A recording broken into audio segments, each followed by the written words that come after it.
السلام علیکم۔ آج جب کہ انٹرنیٹ اور موبائل کے ذریعے ہمارے پاس ساری دنیا کی انفارمیشن ہمارے ہاتھ میں آ گئی ہے تو سن کے بڑا اچھا لگتا ہے کہ جاپان کے اسکولوں میں کلاس 3 تک کوئی ٹیسٹ نہیں ہوتا، وہاں چھوٹے بچوں کو صرف جو ہے وہ اٹھنے بیٹھنے کی تمیز سکھائی جاتی ہے، ویلیوز پہ کام کیا جاتا ہے، کوئی پڑھائی نہیں ہوتی، امتحان نہیں بھی تصور نہیں ہے۔ یا پھر فن لینڈ میں جو ہے وہ 16 سال تک کی جو ہے وہ پڑھائی میں کوئی امتحان نہیں ہے، اور اسی طرح کی بہت اچھی مثالیں۔ لیکن بات جب آتی ہے اپنے ایجوکیشن سسٹم کی، اپنے اسکولس کی، تو والدین اور اسکول اور اساتذہ سب یہ چاہتے ہیں کہ نہیں جی امتحان تو ہونے چاہیے، اور اور چھوٹے بچے جو ہیں یعنی جو نرسری KG کے بچے ان کے بھی ہونے چاہیے۔ تو پھر یہ سوال بنتا ہے کہ ایسا کیا ہے، ہم obsessed کیوں ہیں امتحانوں کو لے کے؟ ہم دنیا میں دیکھ رہے ہیں کہ جو اچھے ایجوکیشن سسٹمز ہیں وہ امتحانوں سے دور جا رہے ہیں، اور خاص طور پہ چھوٹے بچوں کے لیے، لیکن ہمارا obsession یا ہمارا شوق کم بھی نہیں ہو رہا اور ختم بھی نہیں ہو رہا، تو کیا وجہ ہے؟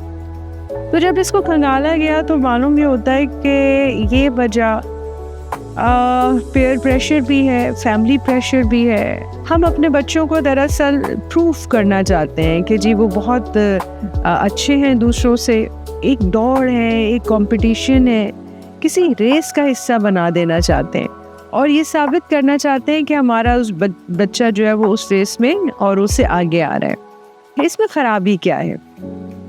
ایسا کیوں نہیں کرنا چاہیے؟ یہ سوال پیدا ہوتا ہے۔ لیکن چھوٹے بچے جو ہے نا، خاص طور پر جب وہ اپنے ان کے لیے علم، اسکول یاد کرنا، کوئی کانٹینٹ، کوئی سبجیکٹ، ابھی وہ ان سب سے جو ہے نا وہ نئے روشناس ہو رہے ہیں اور وہ شوق سے کر رہے ہیں۔ لیکن جب ان پر امتحان مسلط کیے جاتے ہیں، ٹیسٹ مسلط کیے جاتے ہیں، تو وہ شوق دھیما ہونے لگتا ہے۔ کیوں؟ کیونکہ یہ بالکل ممکن ہے کہ دو بچے مختلف بیک گراؤنڈز اور مختلف ہیں ایک دوسرے سے، اور ان کو آپ ایک کمپٹیشن میں ڈال رہے ہیں، اور ان میں سے کوئی ایک آگے اور ایک پیچھے رہ گیا۔ اب وہ پیچھے رہ جانے والا جو ہے نا، اس کو اچھا نہیں لگ رہا، کیونکہ ابھی وہ بہت چھوٹا ہے، وہ یہ نہیں سمجھ پا رہا کہ آپ دراصل کیوں اس کو ٹیسٹ کر رہے ہیں اور کیا ٹیسٹ کر رہے ہیں، اس کی صلاحیت، اس کے یاد کرنے کی صلاحیت، یا کیا؟ تو اب وہ جو ہے نا وہ اس ناکامی کی وجہ سے اس کا شوق کم ہوتا ہے پڑھنے کا، سیکھنے کا، جو اس میں نیچرلی موجود ہے۔ ایک نقصان تو سب سے بڑا امتحان کا یہ ہو رہا ہے کہ وہ بچہ جو ویسے شوق سے کچھ جاننا چاہ رہا تھا، اب وہ اس کا شوق کم ہو رہا ہے۔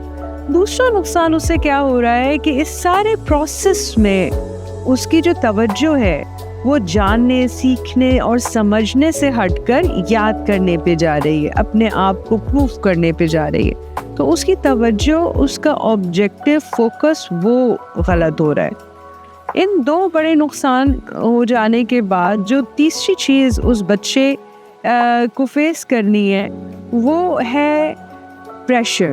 کون سا پریشر؟ جو اس کے آس پاس والے اس پر ڈال رہے ہیں، اور وہ پریشر کو کبھی کبھی بیئر نہیں بھی کر پاتا۔ تیسرا نقصان اس کا یہ ہے کہ اس پہ ایک پریشر ہے، پیئر پریشر۔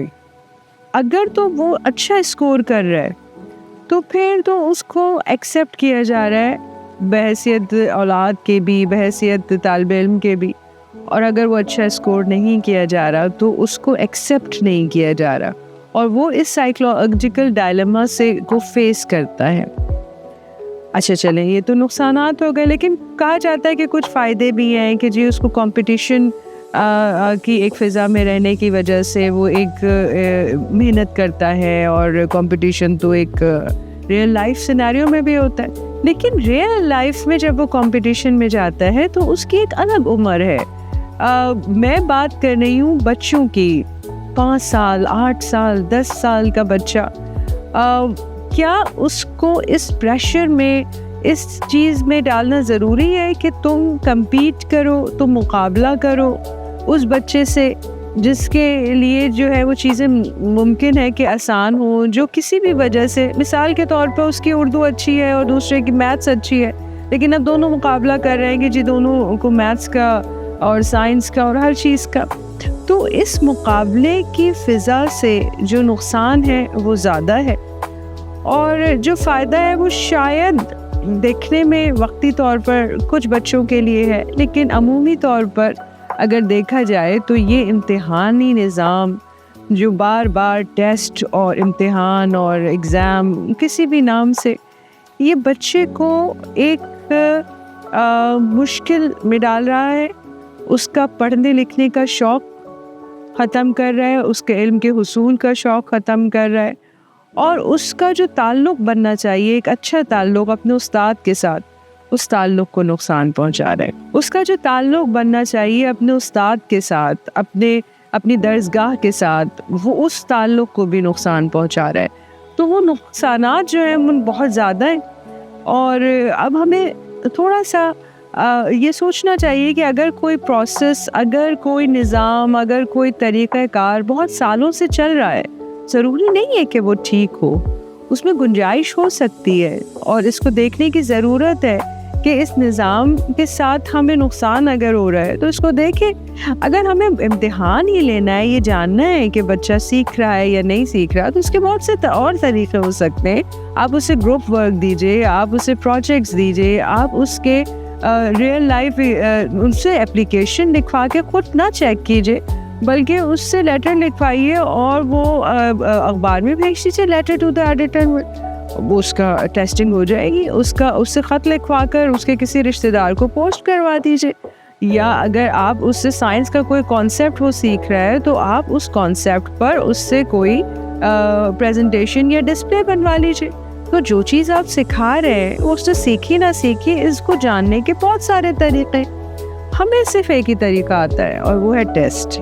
تو اب ہمیں یہ دیکھنا ہے کہ ہم سیکھیں، ہم بدلیں، ہم ان کو امتحان میں ڈالنے کے بجائے خود کو اس امتحان میں ڈالیں کہ ہم ٹیسٹ کے علاوہ کیا کر سکتے ہیں جس سے ہم اس کو جانچیں کہ جو ہم اسے سکھا رہے ہیں وہ سیکھ پا رہے ہیں یا نہیں. تھوڑا سا سوچنے پہ وقت لگائیں گے تو حل ہو جائے گا یہ مسئلہ. بہت شکریہ.